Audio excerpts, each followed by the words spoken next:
Racist cop slaps the wrong black judge. What happens minutes later? Shocks everyone. What if I told you that a routine traffic stop turned into a national scandal? All because one officer made the worst mistake of his career. He thought he was dealing with just another citizen, someone he could intimidate, control, maybe even hurt, without consequence. But he didn't know the woman behind the wheel was no ordinary driver. She was a Supreme Court judge, and she wasn't about to stay silent. Within minutes, the slap he delivered would echo far beyond a gas station parking lot, igniting a firestorm of justice, outrage, and public reckoning.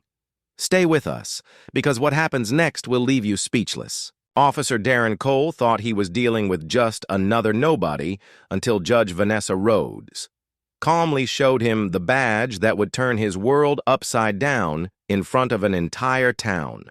Clarissa Monroe never liked to be late that morning. She'd slipped on a simple gray blazer over a navy blouse, tossed her robe into the back seat, and grabbed a quick coffee from a corner shop in Terrell, Texas. She liked blending in when she wasn't behind the bench. No flashy car, no driver, no security detail.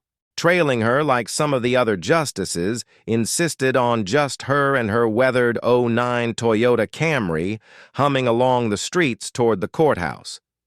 She was halfway down Greenway Street when she noticed the police cruiser lurking 2 cars behind her. She didn't think much of it. She signaled her turn, carefully checked her mirror's old habits, but the lights flashed anyway. Clarissa slowed, pulled over neatly by a gas station, and placed her hands firmly at 10 and 2 on the steering wheel through the mirror. She caught a glimpse of the officer Amaya Lewis, white, thick build, moving fast toward her car like he was already angry about something. She sighed quietly, the door slammed open before she could roll down. "The window you in a rush or something?" Officer Darren Cole barked, already glaring.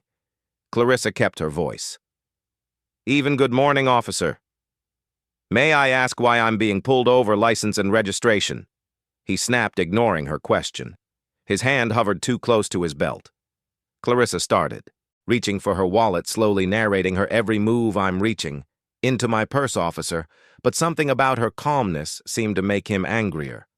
"Don't move so slow, you think you're funny," he said, leaning in. Closer to her window, his breath smelled like stale coffee and impatience. Clarissa swallowed her irritation. "I'm cooperating, sir. Here's my—" Before she could finish, Hensley yanked the door open. Clarissa flinched, instinctively gripping the seat. "Get out of the car," he barked. She didn't argue. She unbuckled, stepping out with slow, deliberate movements. The moment her feet touched the pavement, the slap came a sharp, humiliating crack across her cheek that echoed louder then. The traffic around them, gasps erupted from the bystanders nearby. People filling up their tanks or grabbing breakfast from the gas station store. Clarissa's head whipped to the side, her blazer slipping off one shoulder. She tasted blood for a second. The world froze. Hensley stood there, chest heaving, looking. More satisfied than shocked at what he'd just done. Clarissa straightened herself, blinking. The sting out of her eyes. She resisted. The urge to touch her face. "You just assaulted a sitting judge," she said quietly. It wasn't a threat. It was a statement like telling someone the sun would rise tomorrow. Hensley scoffed, taking a step back. "Yeah, right." A woman nearby dropped her coffee. A man pumping gas muttered something under his breath. Phones were coming out, shaky fingers fumbling to hit record. Clarissa reached into the inner pocket of her blazer. Slowly, she pulled out a gold badge that glinted hard under the Texas sun. The seal of the state Supreme Court. The color drained from Hensley's face faster than a drain emptying. Clarissa didn't say a word. She didn't have to, all around. The energy shifted, angry murmurs grew louder. One man was already calling 911, though they were less than 5 blocks from the courthouse and the main police precinct. "You messed up?" someone shouted from the crowd. But Clarissa kept her eyes locked on Hensley, steady and calm. Even though her cheek throbbed and her heart hammered against her ribs, She knew better than to show weakness. Now she wasn't just protecting herself anymore, she was standing for every person who never had a badge to shield them. But the tension was only just beginning to rise, and the next few minutes would make the scene explode. Even bigger than anyone standing there could imagine. Officer Hensley's hand twitched near his holster for 1 sickening second. Clarissa thought he might try to arrest her anyway, maybe even draw on her, but something about the way. The crowd pressed. Closer, phones raised like shields made him hesitate. Put that away. Hensley barked at a teenager filming from across the street. His voice cracked.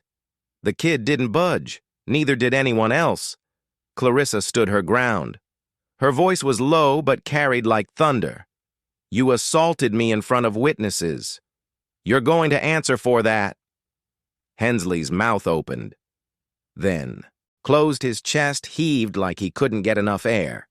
He took a stumbling step backward. An older man in overalls, a mechanic, judging by the oil stains on his hands, called out, You better call your boss, son. You done messed up real good. Clarissa watched Hensley's fingers tremble slightly. She almost pitied him, almost.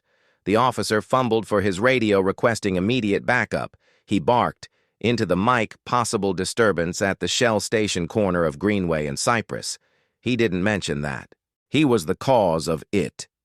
Clarissa crossed her arms loosely in front of her badge, still visible. Her cheek was throbbing harder now, a deep, hot ache spreading down her jaw, but she kept her voice. Even you know who I am. She said you know what comes next. Hensley shook his head slightly as if trying to physically shake off. Reality didn't know. He muttered, You don't look like a judge. The words hung in the air, heavy, ugly, and real. Clarissa didn't flinch. She didn't need to.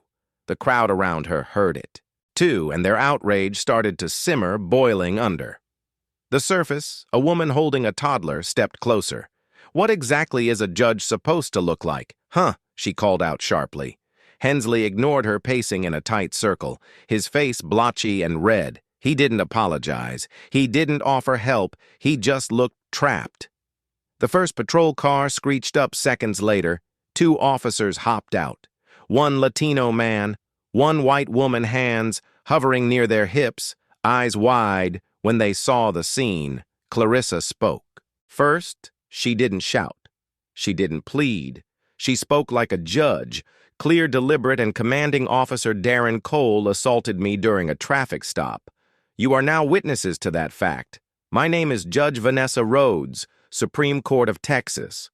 The male officer blinked, twice processing. The words his partner stiffened visibly, glancing at Hensley like he was radioactive. You serious? She asked, eyes narrowing. Clarissa simply held up her badge, higher, letting the sun catch it.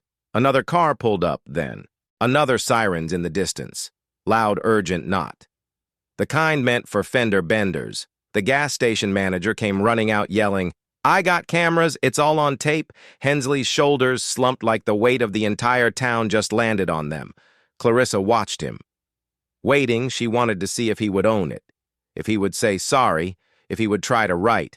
Even a fraction of what he had broken, he didn't. Instead, he looked away like a child caught lying, mouthing silent curses to himself. The other officers moved in, separating him from Clarissa, corralling. The crowd trying to get a handle on a situation that was already far beyond their control. Someone from dispatch squawked over the radio lieutenant.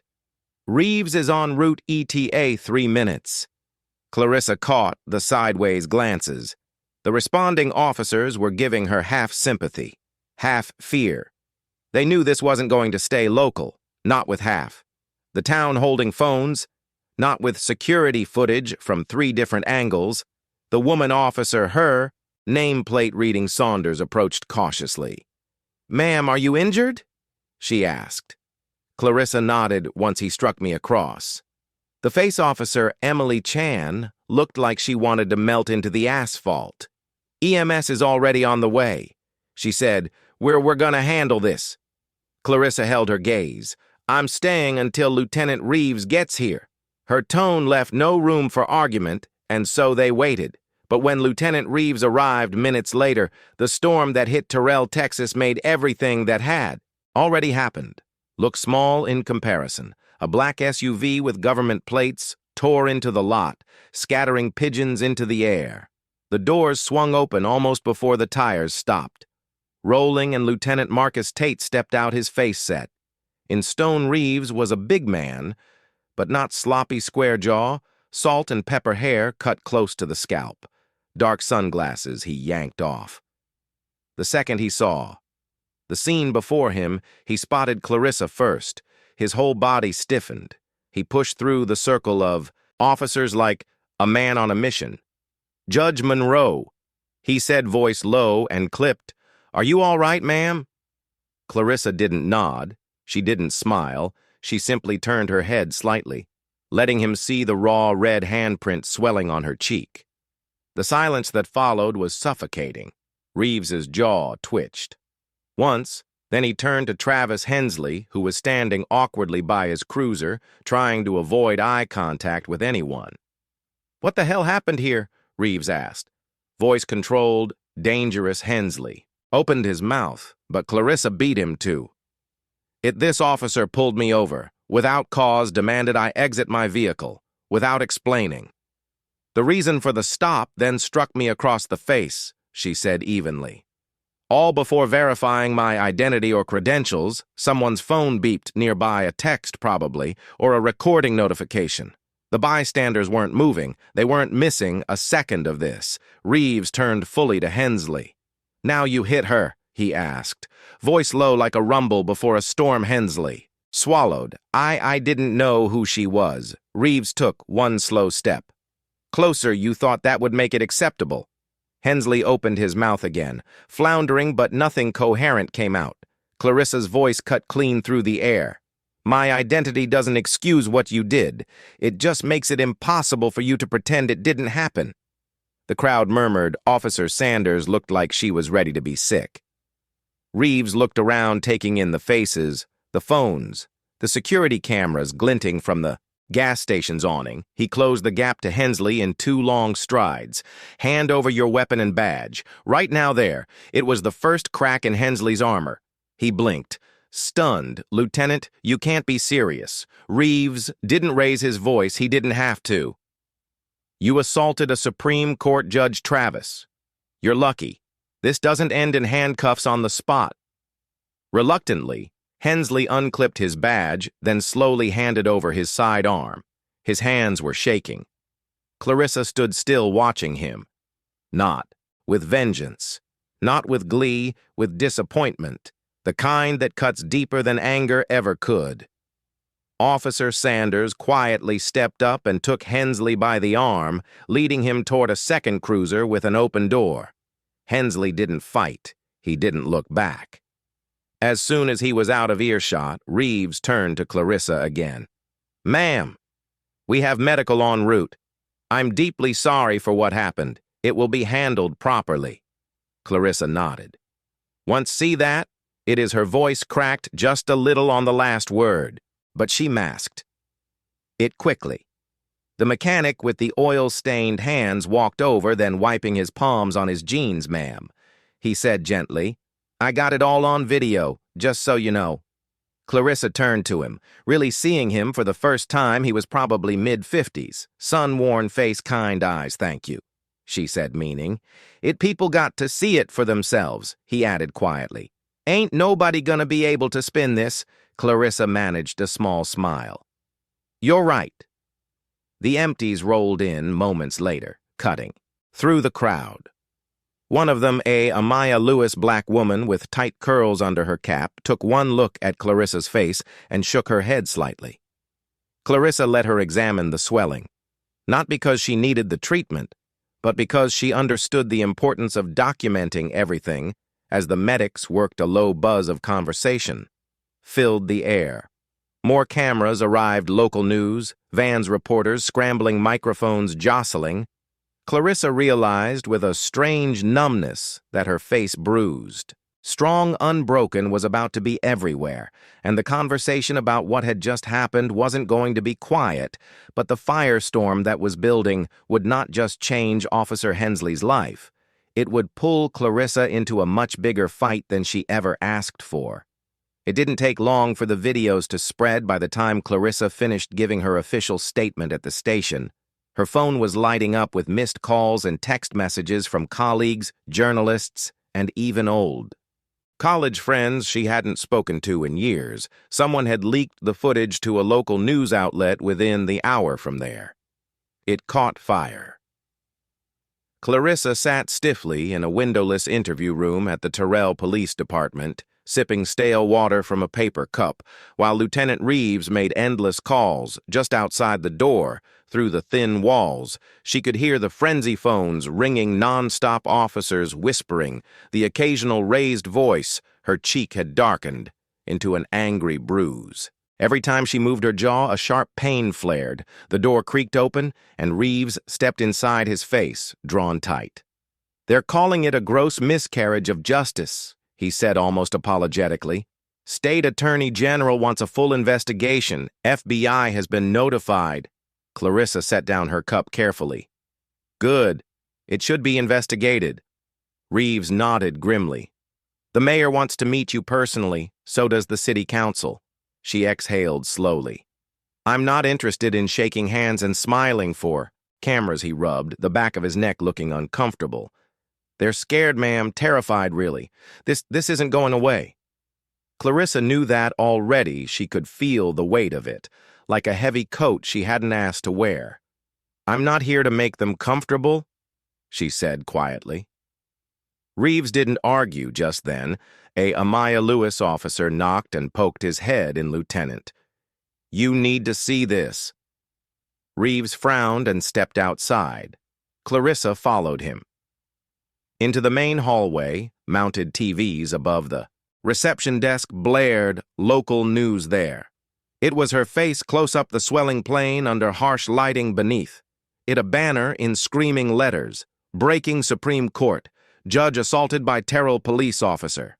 The reporter's voice, cut sharply through the static civil rights organizations, are already calling for criminal charges against Officer Darren Cole, who was suspended without pay.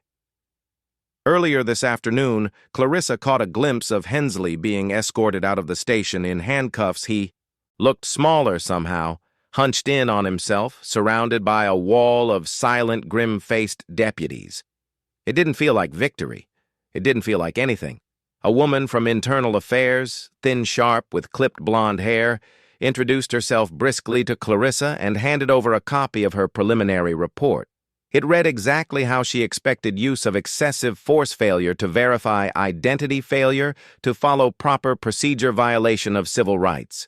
This will move quickly. The woman said too much. "Attention now." Clarissa didn't bother smiling.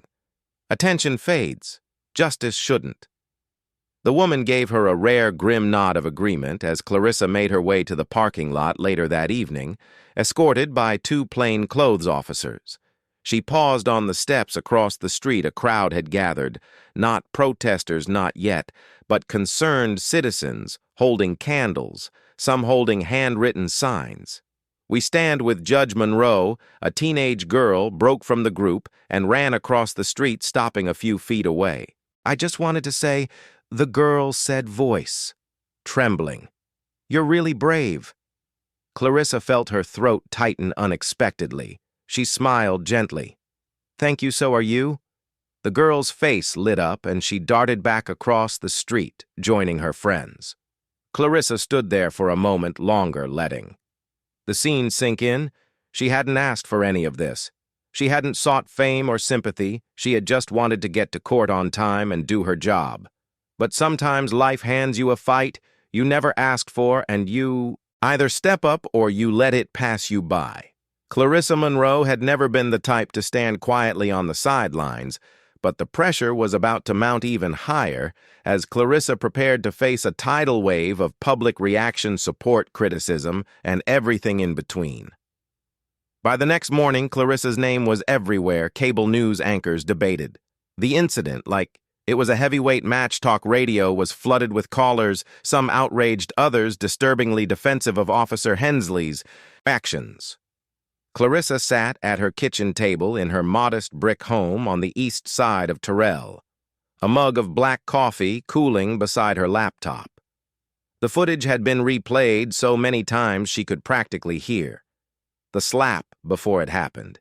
Emails poured in by the hundreds.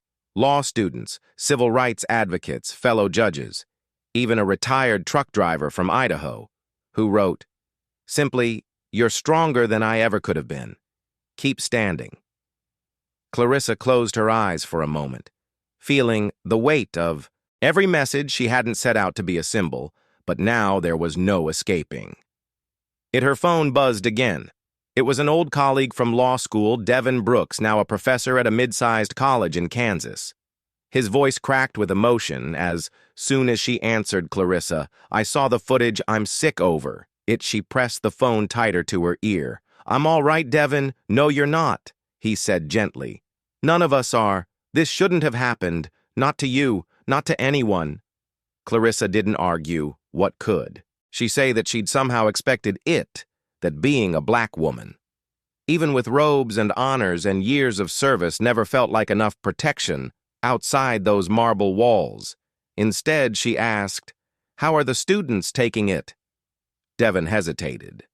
"They're angry. They want to protest, organize rallies. Some are already writing letters to the state bar."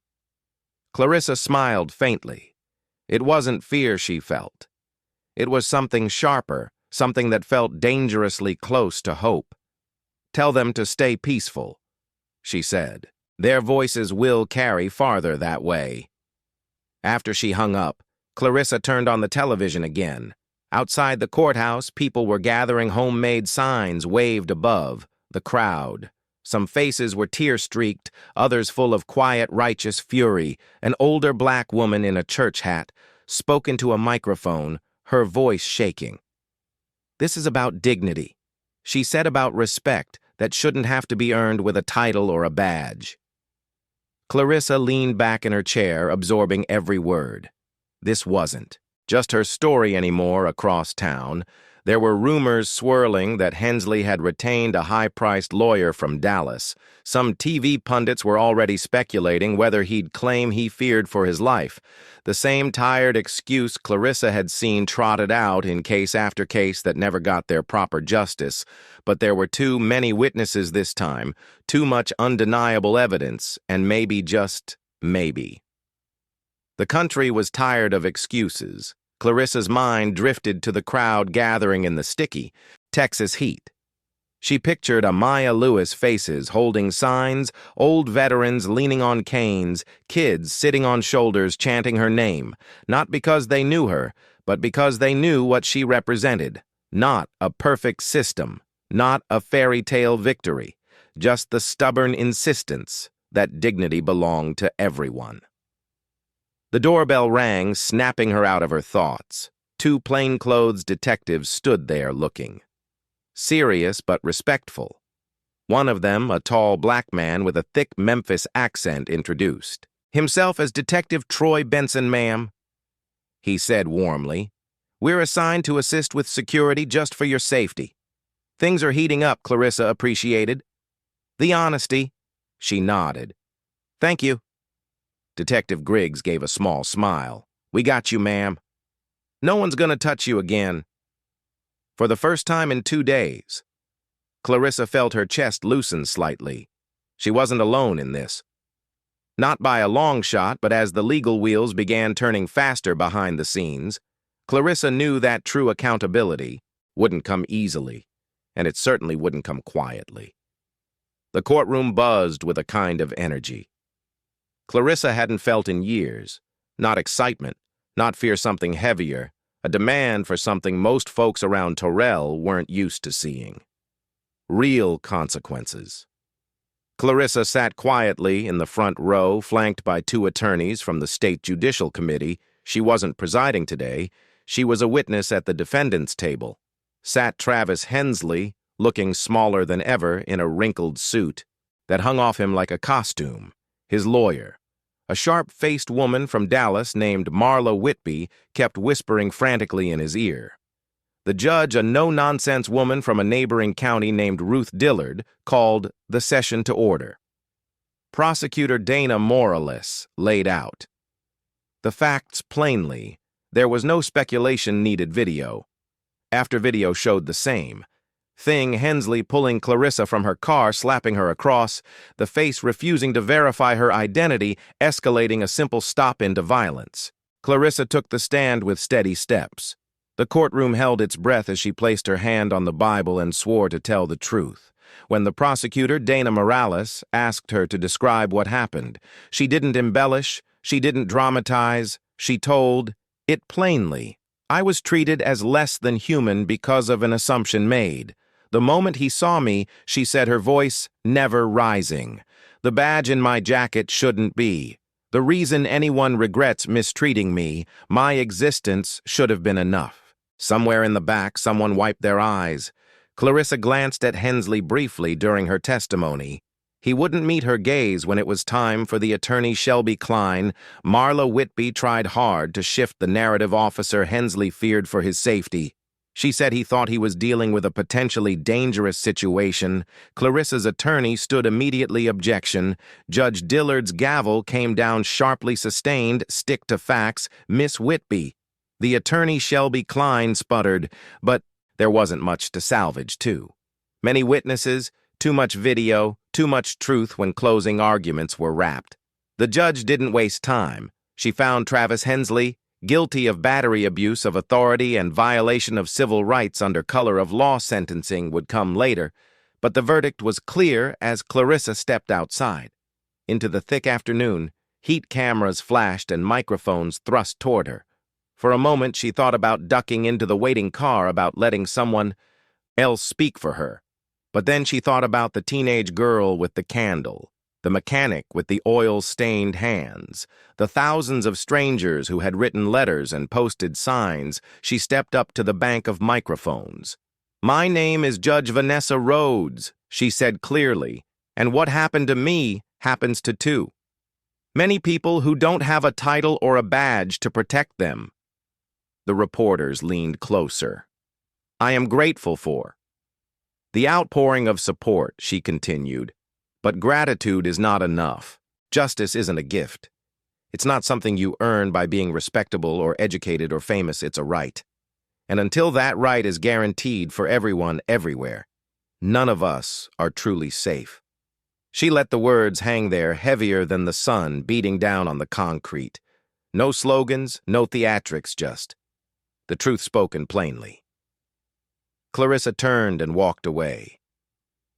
Without taking questions, the cameras kept rolling, but she didn't look back later that night at home. Clarissa sat on her porch legs curled under, her watching the stars blink into existence. Her phone buzzed again. Another message from someone she didn't know, a Maya Lewis woman from Louisiana. It read, "Because of you, I'm applying to law school. Thank you for fighting, even when you didn't have to." Clarissa smiled softly, setting the phone aside. She hadn't chosen this fight. But maybe it had chosen her for a reason. Maybe in some small way, standing her ground had sparked something bigger than one trial, one town, one bad cop. Maybe it had reminded people that dignity didn't have to be demanded with shouting fists sometimes. It could be claimed quietly, firmly, unshakably. But as Clarissa sat in the warm Texas night, she knew the real work. The hardest work was only just beginning. Weeks later, Clarissa stood at the steps of the Texas Supreme Court building in Austin. Her robe billowing gently around her ankles, she had agreed reluctantly to give a speech at a small ceremony honoring public servants who had demonstrated exceptional courage under pressure. She didn't think she deserved to be celebrated. She had only done what any person with self-respect would have done still.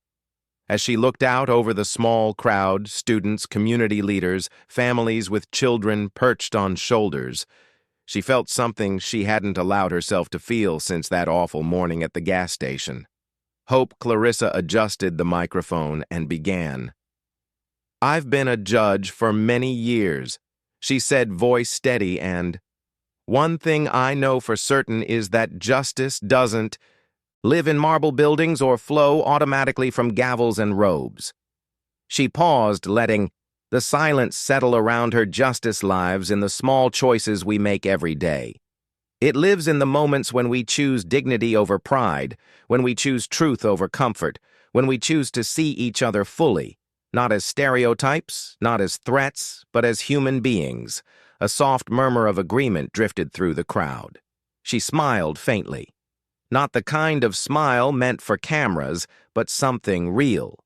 Something earned. "I didn't survive that traffic stop because of my title." She said I survived because I refused to let someone else's ignorance define my worth. Amaya, Lewis boy in the front row, maybe 10 years old, leaned forward, hanging on to every word. Clarissa's heart lifted slightly at the sight. "I won't pretend. The world changed overnight because of what happened to me. It didn't. Real change moves slow. It stumbles. It gets pushed back, but it keeps moving forward. If we push with it." Clarissa caught the eye of an older woman standing off to the side. The same woman who had spoken at the courthouse rally weeks ago. She gave a small nod. The kind that carried generations of battles behind it. "I don't stand here today because I'm special, Clarissa," said, voice firm. "I stand here because I had a chance to speak and I chose to take it." She leaned forward slightly, lowering her voice, without losing an ounce of strength. "And you," she said, scanning. "The crowd have that same choice every single day." The Amaya Lewis boy beamed at her, his whole face lighting up. Clarissa finished. "Simply choose courage, choose dignity, choose to stand. Even when it's easier to sit, because when you do, you give permission for others to stand too." The applause was gentle at first, then swelled naturally.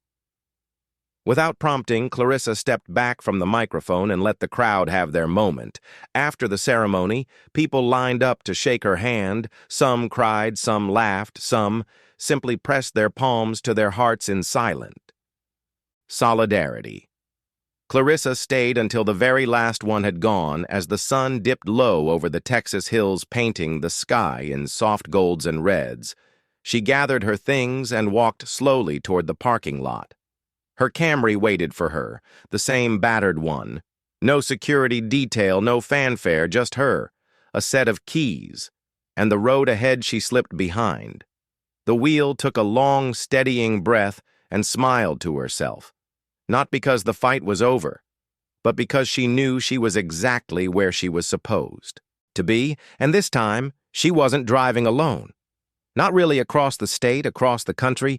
People had heard her story, and maybe, just maybe, they would carry a little more awareness, a little more resolve into their own lives.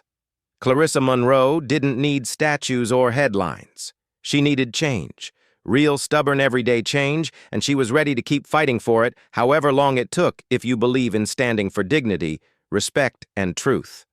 Even when it's hard, don't stay silent. Be someone's reason.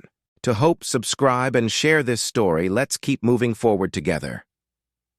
In the end, Judge Clarissa Monroe didn't just walk away from an assault. She walked into a purpose greater than herself. She turned a moment of humiliation into a movement for dignity. And she reminded us that justice isn't a privilege tied to a title, it's a right that belongs to all of us equally and without condition. But here's the uncomfortable truth. If a Supreme Court judge can be treated like that in broad daylight in front of witnesses and cameras, what happens to those without badges, without robes, without a platform? So we ask you, do you believe this would have made headlines if she weren't a judge? Shouldn't every person be protected from this kind of abuse regardless of status? If this story moved you, if it made you angry, or made you think, we invite you to be part of something deeper. Leave a comment and share your thoughts, even the controversial ones. Like this video if you believe dignity should never be negotiable, and subscribe to Soulful Stories Fool, where we shine a light on moments that matter and voices that won't be silenced. Because sometimes justice begins not in a courtroom, but in a story that refuses to be ignored.